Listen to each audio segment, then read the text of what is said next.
दोस्तों नमस्कार, स्वागत है आपके अपने YouTube channel Shri Sanwaliya classes में। दोस्तों आज बात करेंगे कक्षा 10 के विज्ञान के जो फिजिक्स वाला पार्ट है उसके सारे क्वेश्चनों की। फिजिक्स में जितने भी क्वेश्चन आ रहे हैं आपके साइंस के, उन सारे कक्षा 10 के सभी प्रश्न एक ही वीडियो में लेके आया हूँ। आप इस वीडियो को जरूर देखना, अपने दोस्तों के साथ जरूर शेयर करना, ठीक है। देखना, पहला प्रश्न है प्रकाश का परावर्तन और अपवर्तन। इस पाठ से प्रश्न लेके आया हूँ।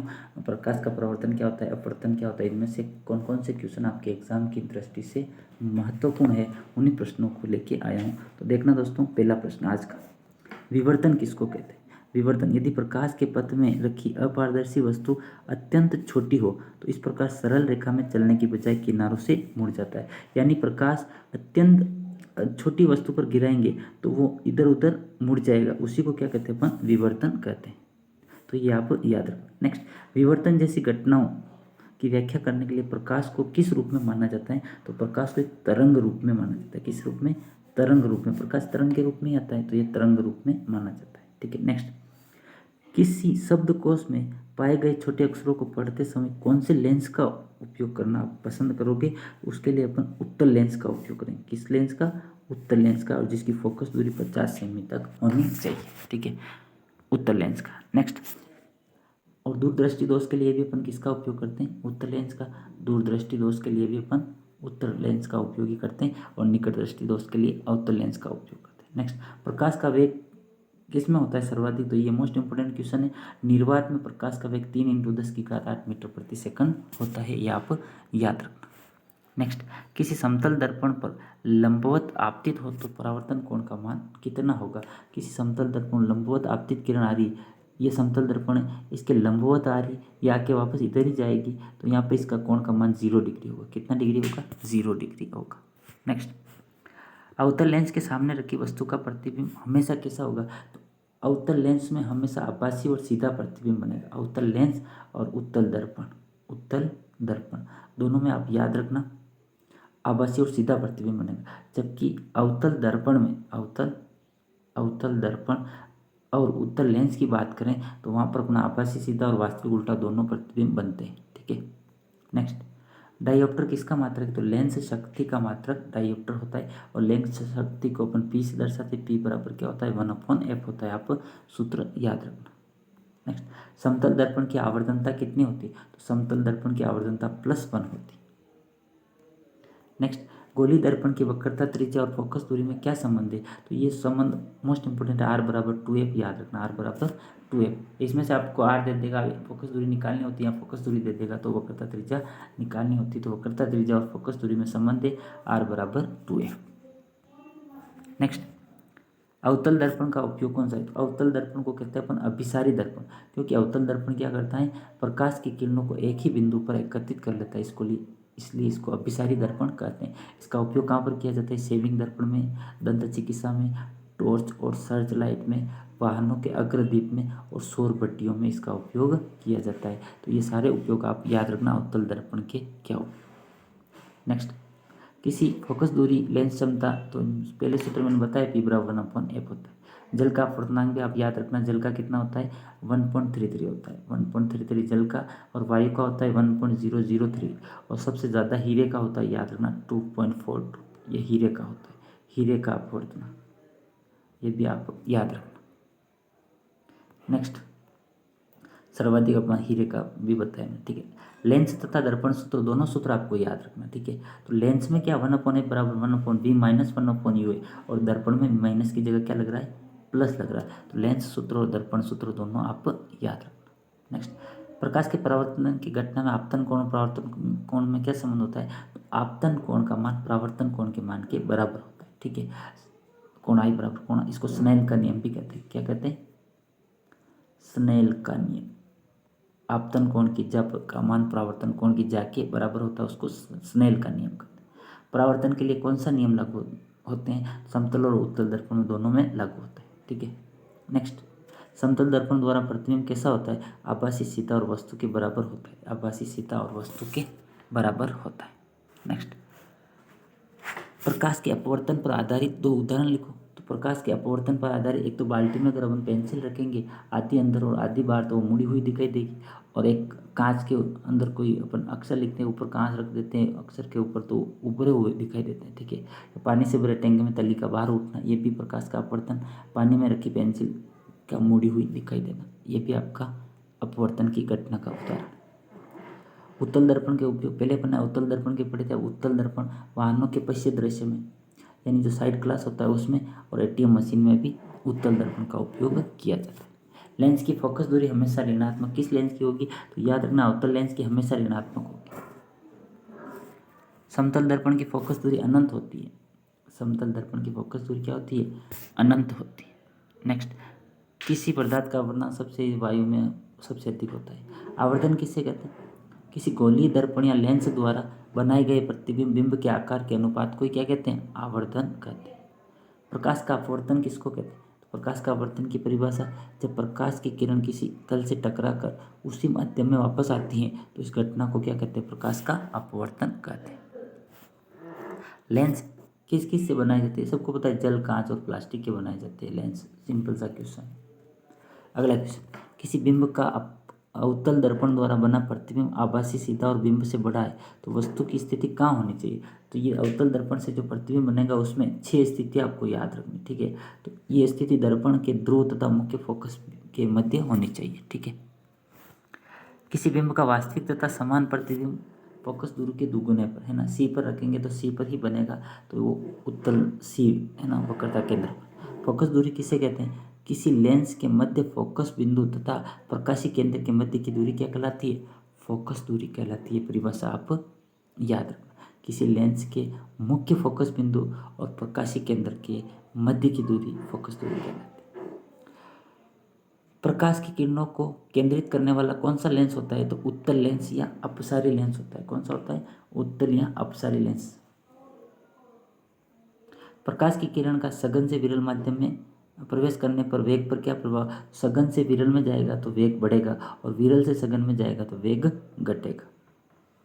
सघन माध्यम विरल माध्यम में क्या अंतर है? सघन माध्यम में प्रकाश का वेग निर्वात की अपेक्षा कम होता है, जबकि विरल माध्यम में निर्वात की अपेक्षा वेग अधिक होता है। नेक्स्ट, प्रकाश के अपवर्तन की घटना में कौन सी भौतिक राशि अपरिवर्तित रहती है? तो ये आवृत्ति होती है जो अपरिवर्तित रहती है, ये याद रखना। नेक्स्ट अगला क्वेश्चन है अपना, मानव नेत्र रंग बिरंगा संसार। मानव नेत्र जिस भाग पर किसी वस्तु का प्रतिबिंब बनाता है वह कहाँ पर बनाता है? याद रखना, हमारे नेत्र में रेटिना पर वस्तु का प्रतिबिंब बनता है, जो वास्तविक उल्टा बनता है, वास्तविक उल्टा बनता है। नेक्स्ट, अभी नेत्र लेंस की फोकस दूरी में परिवर्तन किसके द्वारा होता है? तो पक्षमापी गतियों द्वारा। किसके द्वारा? पक्षमापी गति द्वारा। नेक्स्ट, सामान्य दृष्टि से वयस्क के लिए सुस्पष्ट दर्शन की अल्पतम दूरी कितनी होगी? तो निकटतम दूरी कहते हैं इसको 25 सेंटीमीटर होगी। कितनी होगी? 25 सेंटीमीटर। और दूरतम बिंदु पूछे तो अनंत होगा। ये मानव नेत्र का दूरतम बिंदु कितना होता है? तो अनंत होता है। नेक्स्ट, मानव नेत्र में बना प्रतिबिंब कितने समय तक बना रहता है? तो 16 सेकंड तक बना, 1/16 सेकंड तक हमारे नेत्र पर किसी वस्तु का प्रतिबिंब बना रहता है, 1/16 सेकंड। नेक्स्ट, आँख का वह भाग जो आँख में प्रवेश करने वाले प्रकाश की मात्रा को नियंत्रित करती है वो क्या कहलाती है? वो पुतली कहलाती है। पुतली और परितारिका। ठीक है। नेक्स्ट, मानव नेत्र में कौन सा लेंस उपस्थित होता है? सबको पता है, ये उत्तल लेंस उपस्थित होता है। उत्तल लेंस। नेत्र का वह भाग जिसमें प्रकाश प्रवेश करता है तो वो कॉर्निया कहलाता है। क्या कहलाता है? कॉर्निया। कॉर्निया।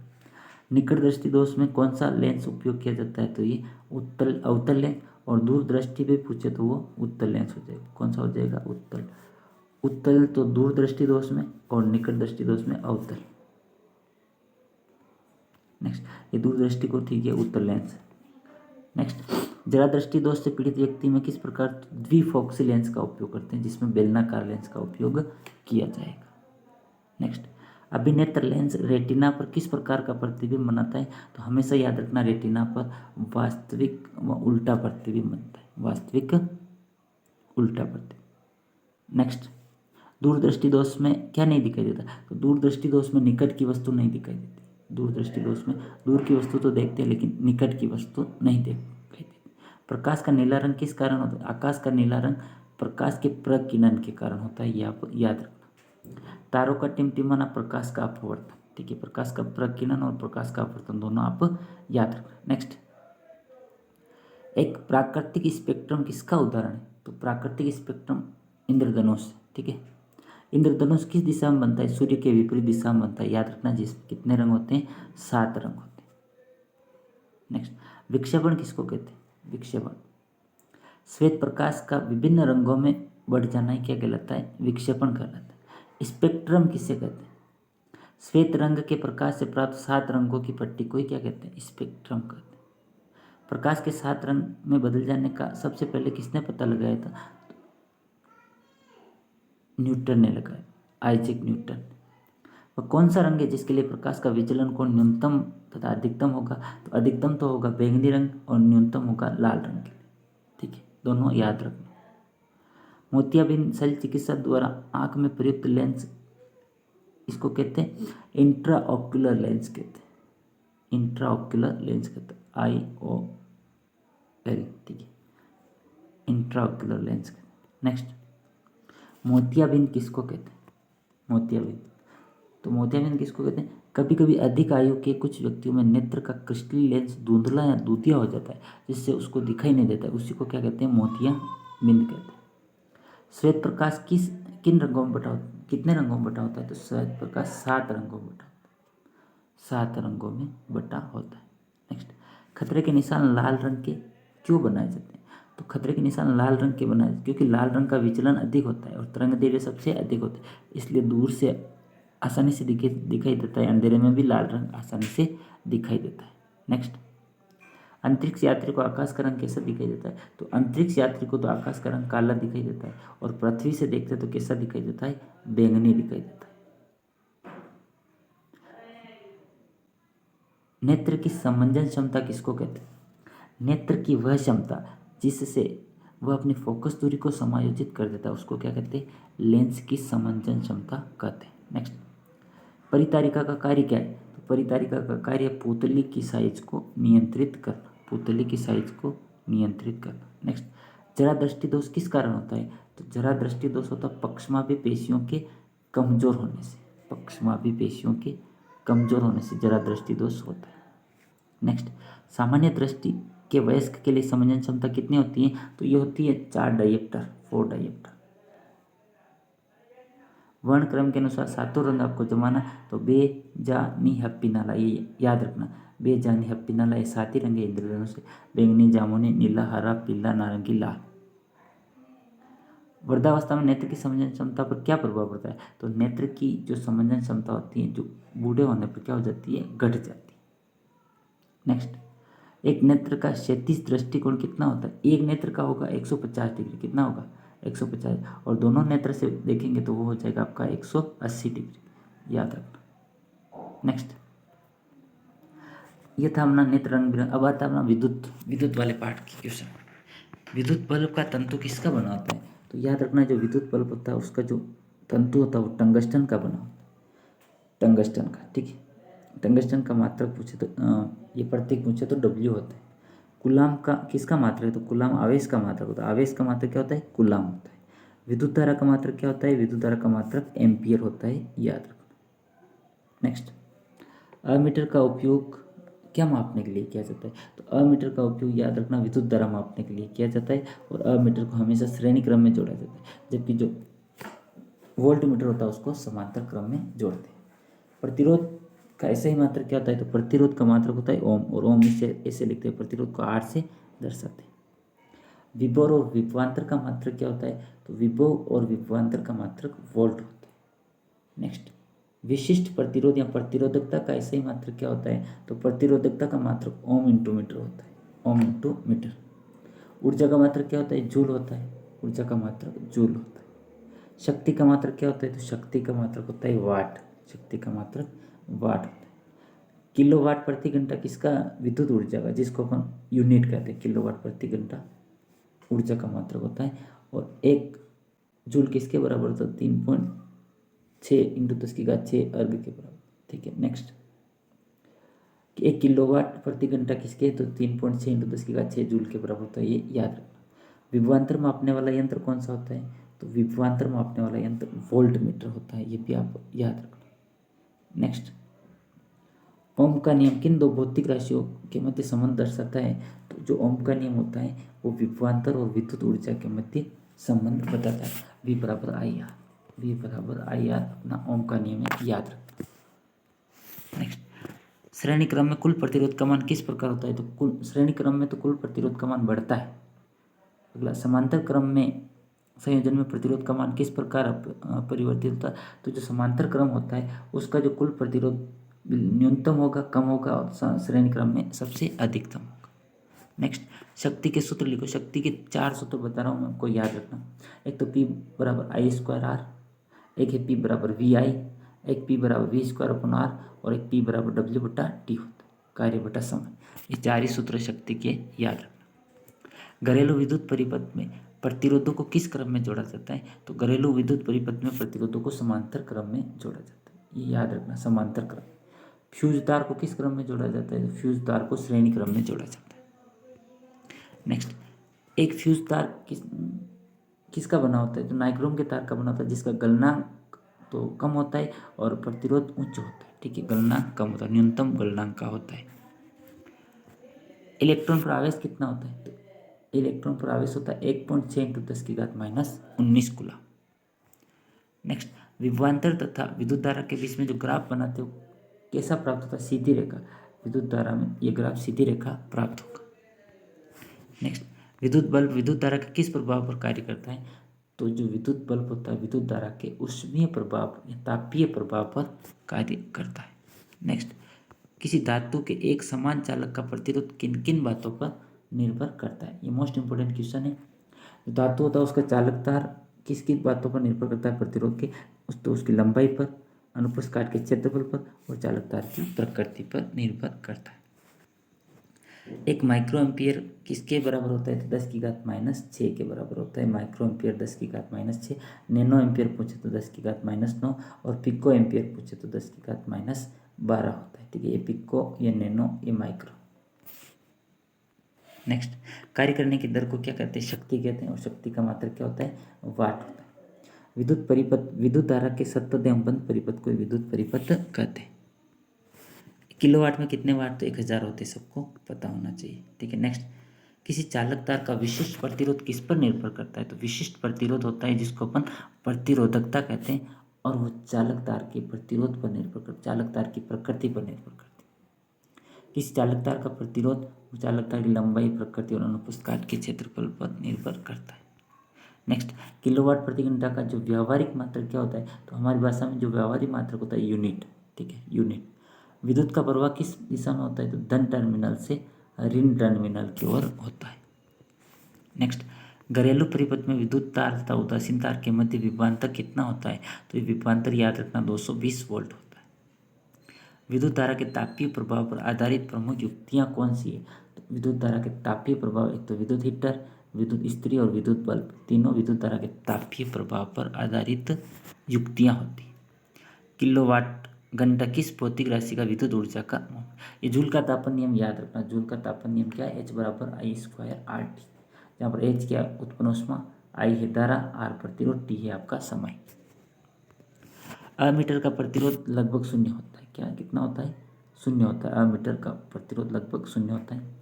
बल्ब में कौन सी गैस भरी होती है? तो नाइट्रोजन और आर्गन गैस भरी होती है, याद रखना। नाइट्रोजन और आर्गन गैस विद्युत बल्ब में भरी होती है।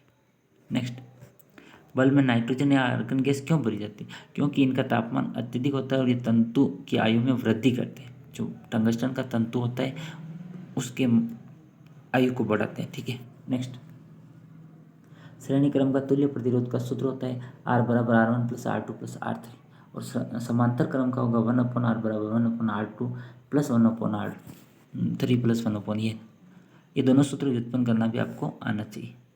नेक्स्ट, एक चालक तार में धारा प्रवाहित करने से उत्पन्न चुंबकीय बल रेखाओं की दिशा किधर होगी? तो चालक तार में जो चुंबकीय रेखाएं होगी चालक के चारों ओर वर्ताकार दिशा में होगी। वर्ताकार दिशा में उत्तर से दक्षिण ध्रुव की ओर चुंबकीय रेखाओं की दिशा होगी। ठीक है। नेक्स्ट, विद्युत चुंबक किसका बनाया जाता है? तो नरम लोहे का बनाया जाता है विद्युत चुंबक। विद्युत धारा के चुंबकीय प्रभाव की खोज किसने की थी? तो ओरस्टेड नामक वैज्ञानिक ने की थी, याद रखना, ओरस्टेड वैज्ञानिक। नेक्स्ट, विद्युत फ्यूज विद्युत धारा के किस सिद्धांत पर कार्य करता है, तो उसमें सिद्धांत पर कार्य करता है और विद्युत फ्यूज का गलनांक न्यूनतम होगा। ठीक है, नेक्स्ट, विद्युत में तार कैसे किस रंग के होते हैं, तो लाल रंग के होते हैं। किसी छड़ चुंबक के अंदर क्षेत्रीय रेखाओं की दिशा कैसे होती है, तो छड़ चुंबक के अंदर की बात करें तो दक्षिण ध्रुव से उत्तरी ध्रुव की ओर, और छड़ चुंबक के बाहर जो रेखाएं होंगी वो उत्तर से दक्षिण की ओर होगी। ठीक है, नेक्स्ट, स्थायी चुंबक किससे बनाए जाते हैं, तो स्थायी चुंबक बाहरी चुंबक होते हैं वो इस्पात या स्टील से बनाए जाते हैं। नेक्स्ट, चुंबकीय क्षेत्र की तीव्रता का मात्रक क्या होता है, तो चुंबकीय क्षेत्र की जो तीव्रता का मात्रक होता है वो ओरेस्टेड, इनके वैज्ञानिक के सम्मान में ओरेस्टेड ही रखा उनका। ठीक है, मात्रक ओरेस्टेड होता है। नेक्स्ट, चुंबकीय रेखा एक दूसरे को प्रतिच्छेद क्यों नहीं करती, तो इस क्वेश्चन का आंसर आप याद रखना। दो चुंबकीय क्षेत्र की रेखाएं कभी एक दूसरे को प्रतिच्छेद नहीं करती, क्योंकि प्रतिच्छेद बिंदु दिक्सूची को रखने पर दिक्सूची दोनों को निर्देश करेगी और उत्तर से दक्षिण दिशा की ओर जाएगी ये, इसलिए एक दूसरे को कभी काटती नहीं। प्रेरित धारा की दिशा किस नियम से ज्ञात करते हैं, तो जो प्रेरित धारा की दिशा होती है वो फ्लेमिंग के दक्षिणाहस्त के नियम से पता करते हैं उसको। ठीक है, नेक्स्ट, चुंबक के सजातीय ध्रुवों के मध्य क्या होता है, तो सजातीय ध्रुवों के मध्य तो होगा प्रतिकर्षण और विजातीय के मध्य होगा आकर्षण। परिनलिका किसे कहते हैं, पास पास लिपटे हुए विद्युत रोधी तांबे के तार के बेलन की आकृति को कुंडली को परितारिका कहते हैं। नेक्स्ट, धारावाही वर्ताकार चालक के पास चुंबकीय क्षेत्र उत्पन्न होता है। लघुपथन के समय परिपथ में विद्युत धारा का मान क्या होता है, लघुपथन शॉर्ट सर्किट कहते हैं, उस समय विद्युत धारा का मान बढ़ जाता है, अधिकतम हो जाता है। नेक्स्ट, चुंबकीय क्षेत्र या चुंबकीय बल रेखाएं किसे कहते हैं, तो वे रेखाएं जो किसी चुंबकीय क्षेत्र के भीतर चुंबकीय क्षेत्र को दर्शाती है उसको चुंबकीय क्षेत्र कहते हैं। फ्लेमिंग का वामहस्त का नियम किस पर आधारित होता है, तो चालक पर आरोपित बल की दिशा को बताता है अंगूठा। ठीक है, नेक्स्ट, किसी विद्युत धारावाही चालक तार सीधी लंबी परिनलिका के भीतर उत्पन्न चुंबकीय क्षेत्र किस प्रकार का होता है, तो परिनलिका के भीतर समान चुंबकीय क्षेत्र होता है। नेक्स्ट, फ्लेमिंग का वामहस्त का नियम इंपॉर्टेंट है, याद रखना। इस नियम के अनुसार अपने बाएं हाथ की तर्जनी, मध्यमा और अंगूठे को इस प्रकार फैलाएं कि तीनों एक दूसरे के परस्पर लंबवत हो, तो तर्जनी चुंबकीय क्षेत्र की दिशा को, मध्यमा चालक में विद्युत धारा की दिशा को इंगित करती है और अंगूठा चालक तार पर आरोपित बल की दिशा को इंगित करता है।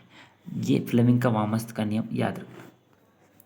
नेक्स्ट, किसी चालक से प्रवाहित की गई विद्युत धारा के कारण उत्पन्न चुंबकीय क्षेत्र चालक से दूर जाने पर क्या प्रभाव पड़ेगा, तो चालक से दूर जाएंगे तो चुंबकीय क्षेत्र क्या होगा, घटेगा। नेक्स्ट, दक्षिण हस्त अंगुष्ठ का नियम लिखो। इस नियम के अनुसार यदि दाहिना हाथ, इस नियम के अनुसार यदि दाहिना हाथ विद्युत धारावाही चालक को इस प्रकार पकड़े, अंगूठा विद्युत धारा की ओर इंगित करता है, तो अंगुलियां चालक तार और चुंबकीय क्षेत्र की दिशा को इंगित करेगी। नेक्स्ट, कौन से कारक है जिन पर चालक तार का मान, आरोपित मान निर्भर करता है, चुंबकीय क्षेत्र का मान, चालक तार की लंबाई और चालक में प्रवाहित धारा का मान। किसी चुंबकीय क्षेत्र में स्थित विद्युत धारावाही चालक पर आरोपित बल कब अधिकतम होगा, तो जब विद्युत धारा की दिशा चुंबकीय क्षेत्र की दिशा के लंबवत होगी तो। ठीक है, नेक्स्ट, किसी विद्युत परिपथ में लघुपतन कब होता है, जब उसमें उदासीन तार परस्पर संपर्क में आ जाता है, न्यूट्रल और फेज आपस में संपर्क में आ जाएंगे तो उच्च वोल्टेज की विद्युत धारा से लघुपतन हो जाएगा। ठीक है, नेक्स्ट, चुंबकीय रेखाओं के गुण लिखो। तो चुंबकीय रेखाओं के गुण आपको याद रखने, इंपॉर्टेंट क्वेश्चन है चुंबकीय रेखाओं का गुण। तो चुंबकीय रेखाएं उत्तरी ध्रुव से दक्षिण ध्रुव की ओर गमन करती है, चुंबकीय रेखाएं परस्पर काटती नहीं है और चुंबक के भीतर चुंबकीय रेखाओं की दिशा दक्षिण से उत्तर की ओर भी, अंदर तो दक्षिण के उत्तर की ओर, बाहर उत्तर से दक्षिण की ओर होगी, याद रखो। चुंबकीय रेखाएं कैसी होती, तो ये बंद वक्र बनाती, ये जैसे चुंबक है इधर एन इधर ऐसे, तो ये बंद वक्र बनाएगी, ऐसे बंद वक्र बनाएगी। ठीक है, तो दोस्तों ये थे अपने आज के विज्ञान के महत्वपूर्ण प्रश्न। इन सारे प्रश्नों को आप जरूर देखना, इनमें से अधिकतर प्रश्न आपको एग्जाम में देखने को मिलेंगे। दोस्तों मिलते हैं अपन नेक्स्ट नए वीडियो के साथ, तब तक के लिए थैंक यू। जय हिंद, जय श्री कृष्ण।